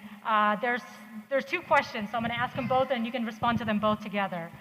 Sort of, what do you say to our Jewish siblings, or how do you respond to those who say that they need and deserve a safe place to live and self-determination like all people, and that Israel is the only Jewish country in the world? And why can't Muslim lands give place to the Palestinian Muslims, considering there are so many Muslim countries, just like Israel has given land to whatever Jews around the world want to come to Israel? Sorry, I didn't read that very well. How do you answer a person who says that Israel is the land of Jews, and just like how Jews take care of their own by letting any Jew from anywhere in the world have a place in Israel, why can't Muslim lands give place to the Palestinian Muslims, considering there are so many Muslim countries? A lot, I know. Others may have some thoughts as well. This is all my, thanks guys. Stephanie, how about this? You answered the question from Jewish Yes, I get siblings, it. and then we can have our Muslims answer the other one.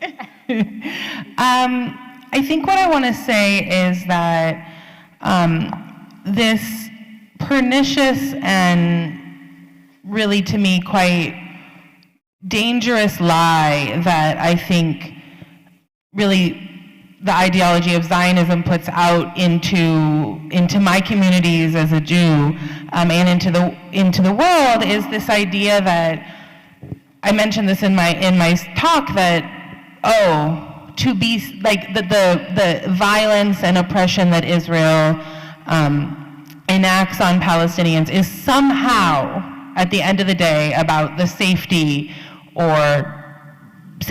of Jewish people.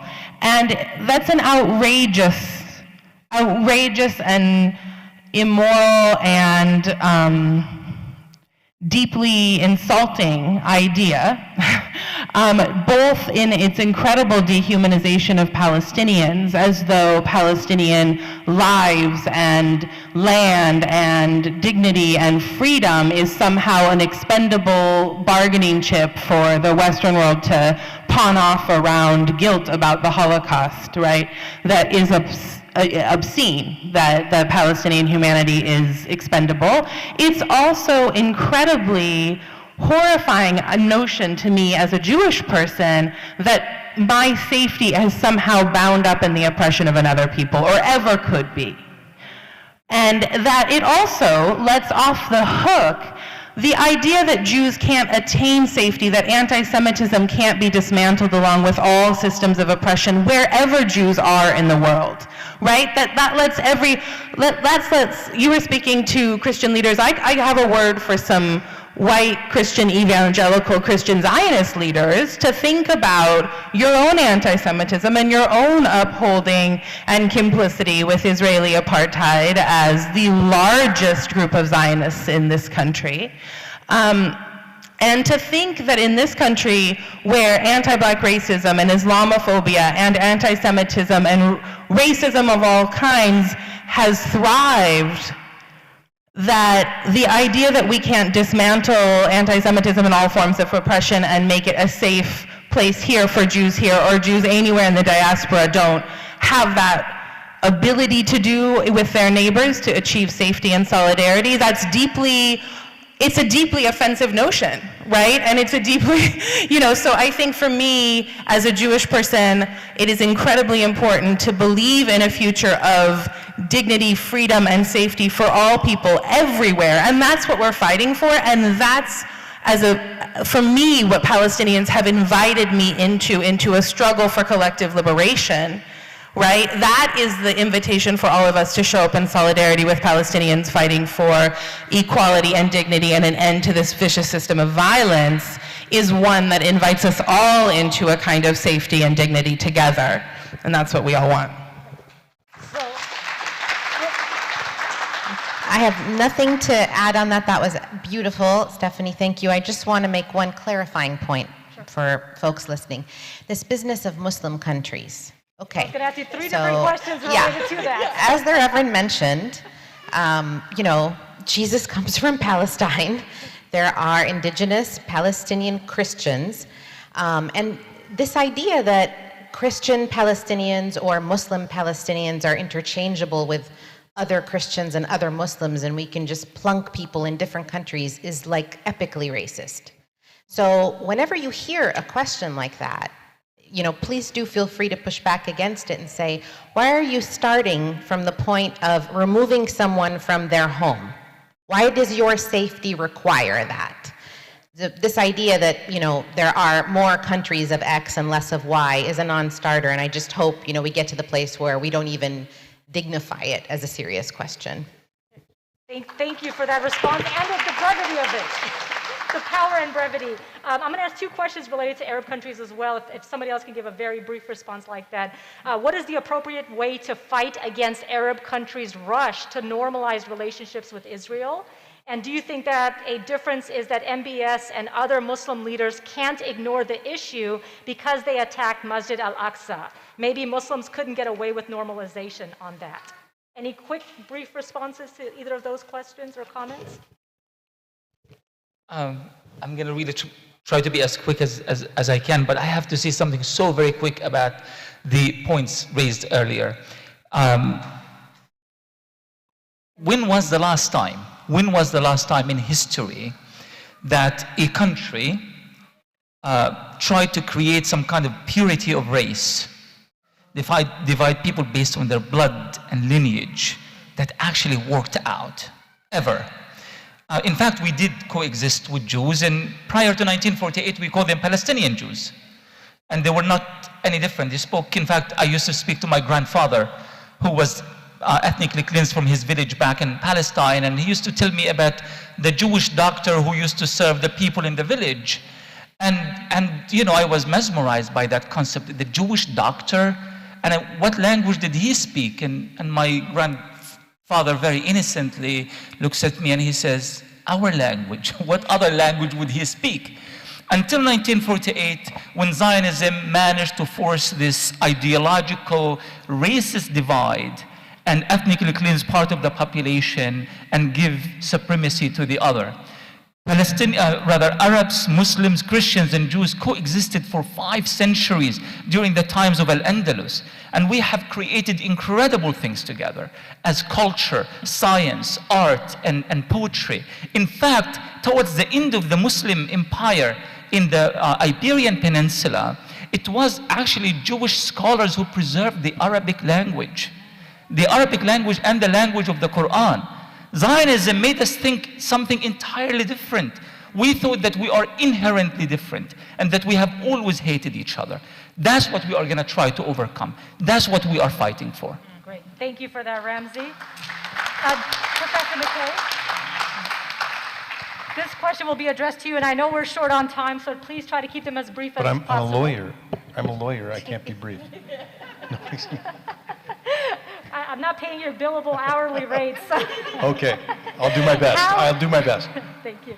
How do you reconcile America First conservative policy with the unquestioning support and aid to the State of Israel? Well, interesting that someone would use the expression America first, which was the motto of American Nazis before Donald Trump took it. It was the motto of American Nazis. So look, the idea that somehow there is a conservative movement in the United States that will last is I think not worth really exploring. My bigger concern is the center of Israeli politics has moved so far to the right that, you know, the fact that Benjamin Netanyahu will be out of office, it appears to be a fact, frightens me, because we will have someone who is just as far to the right, just as in favor of building settlements, as little regard for Palestinian life as before. So no, I don't think there's a conservative movement. I think that there is an anti-human rights problem that must be addressed for all the reasons that we've spoken about tonight. I fear for what's happened. And I fear one last point. I know I promised to be brief, but this point really stunned me when I lived in Ramallah, to learn that the experience of so many people my age, of knowing someone, of knowing a Jewish doctor, of having business acquaintances of parents who were Jewish. But since the Intifada, probably since around 2000, and certainly the building of the walls that Lena showed, there isn't that shared experience. It's being lost, and that frightens me very much, that the experience of working with a knowing Jewish brothers and sisters is being lost in Palestine. Great, thank you, Professor McKay. And I would just point out that I think this questioner was asking this idea of putting America first. How do you reconcile that with this notion of giving, you know, all the support, unquestioned support to the state of Israel? But maybe we could tie that with the question that I'll ask Reverend Bianca, which is, can you talk about the role of evangelical Christians in supporting Israel and the occupation of Palestine? Ooh, Lord. Okay. Well, to be honest with you, evangelical Christians, I'm just going to make it plain. They subscribe to white supremacy. That's a lot of the things that they support is rooted in white supremacy. And so I believe that their support for Israel is a support for white supremacy. It's to maintain the status quo. It's to maintain, to have a certain group of people remain on top, and those of us to be, who have always been on the margins, to stay on the margins. So evangelical Christianity, I'm just going to make it plain, is rooted in white supremacy and maintaining the status quo. Thank you for that. Stephanie, do you want to add anything about the sort of ideology of end of times with sort of specifically our Jewish siblings? And Sure. Yeah, and one on the point about like why is, you know, like sort of like what to just elaborate on your point a tiny bit, just that like it's a morally consistent, it's a morally abhorrent, but a morally consistent worldview to support supremacy and injustice and oppression and state violence here and in Israel, in Palestine, right? And I think the same is true of the opposite, that the movements that we're building intersectionally, internationally, are morally consistent in our convictions.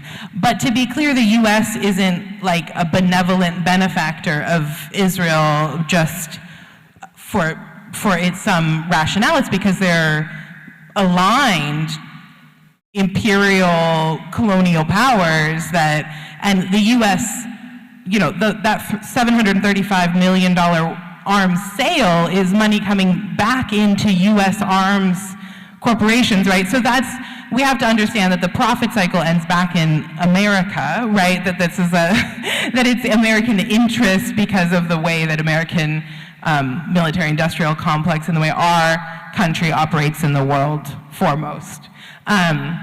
But to speak quickly to Christian Zionism, you know, it is, I agree completely with your assessment, and just to say that as a Jewish person, it's pretty terrifying to really look behind the curtain a little bit at the ideology that drives evangelical support for Israel, which is really rooted in a vision of kind of an end times Armageddon idea that there's like needs to be an ingathering of Jews to the land of Israel in order for rapture to come, and all the Jews will get annihilated in that process, but that's sort of like this, it's a very deeply disturbing, anti-Semitic, Islamophobic, racist, white supremacist worldview, and so we should be aware of that. And it's driving U.S. policy.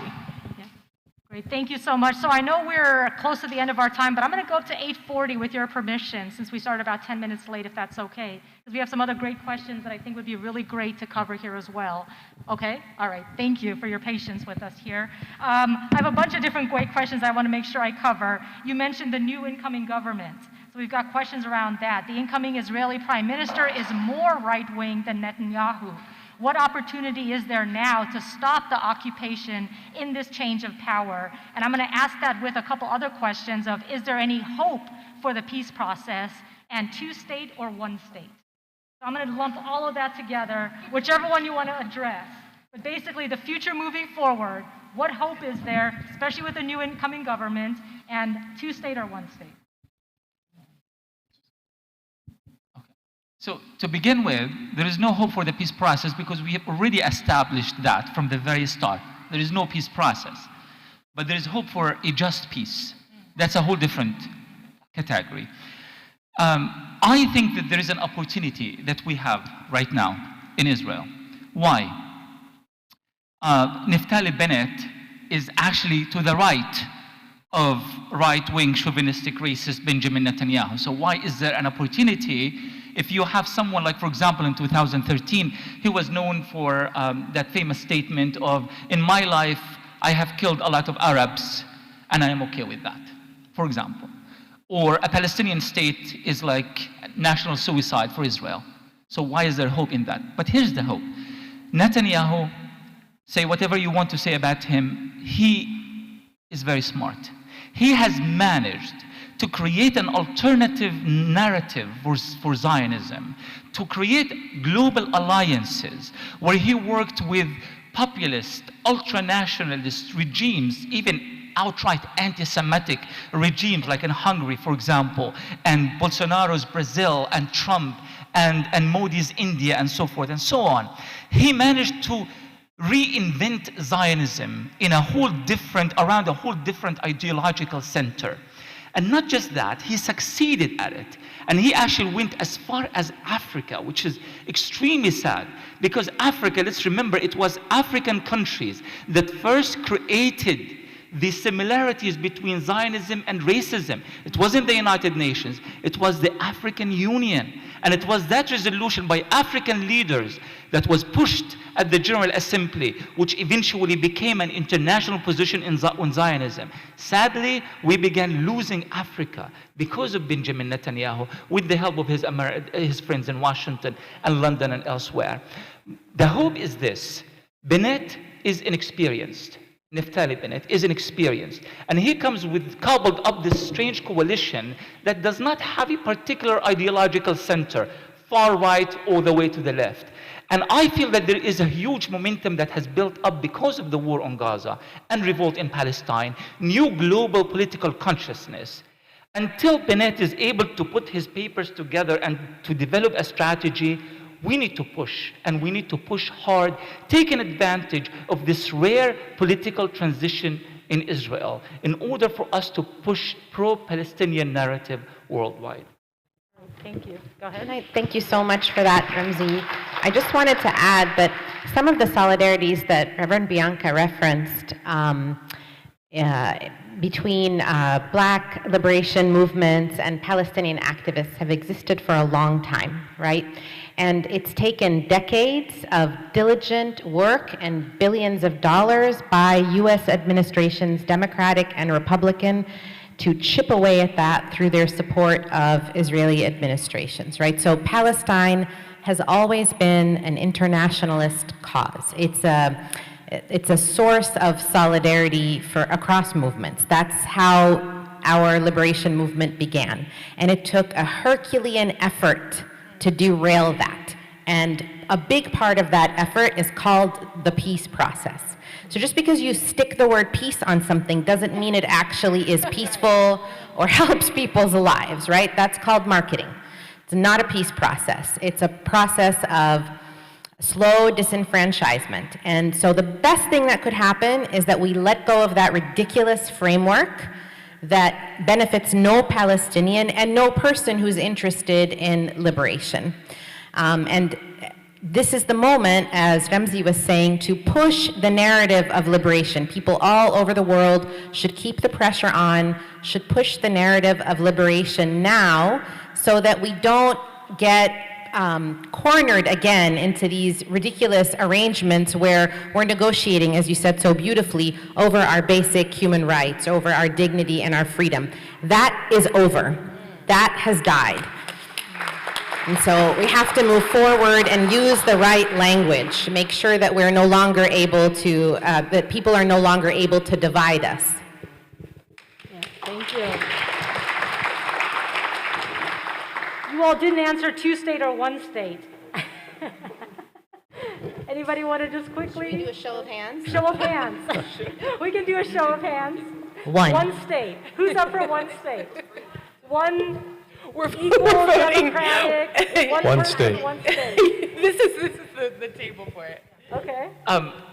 One state, but not a one-state solution, because the issue has never really been about the lack of solutions. It is not that Netanyahu was just waiting for one of us here in the panel to come up with a genius idea, and then he's going to say, yes, that's the right solution.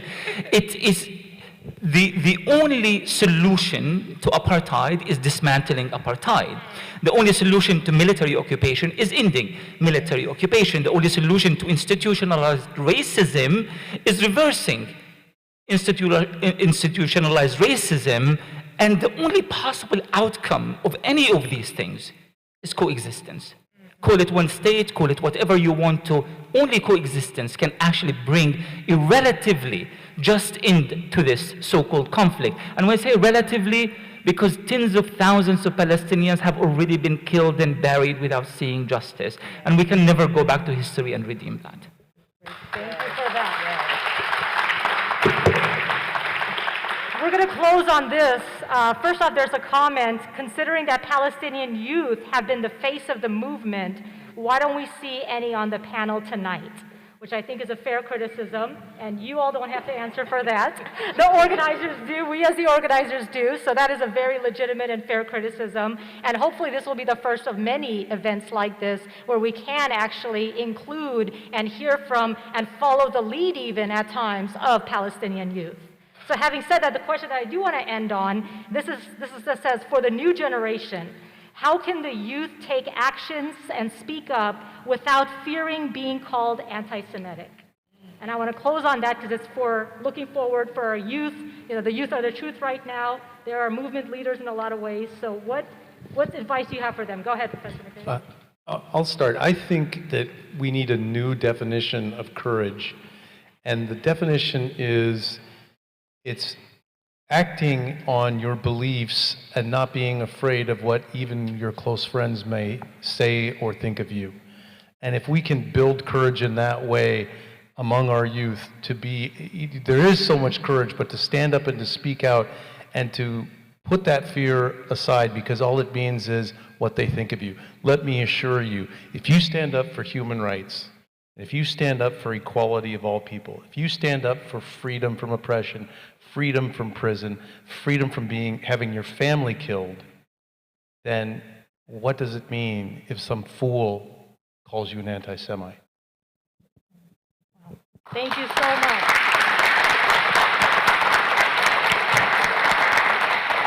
Can we give another round of applause to our amazing panelists tonight?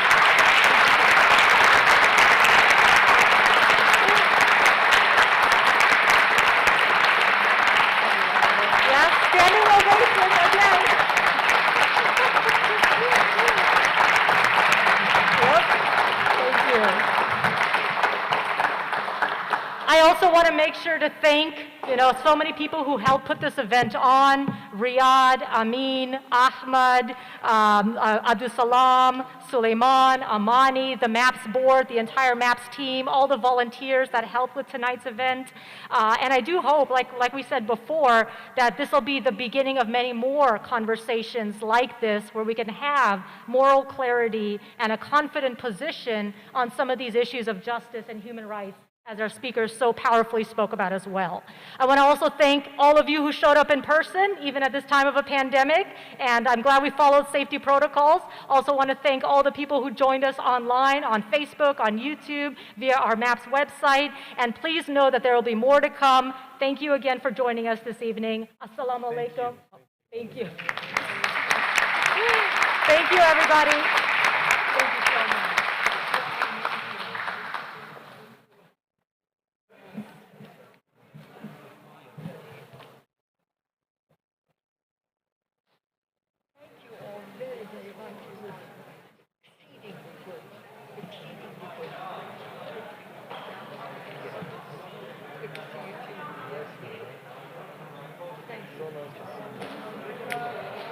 Can I have your contact information? Can I have your contact information, please?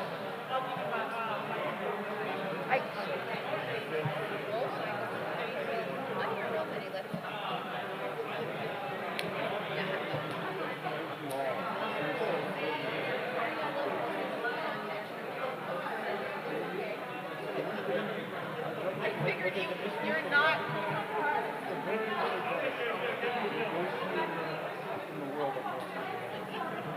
RAMZY.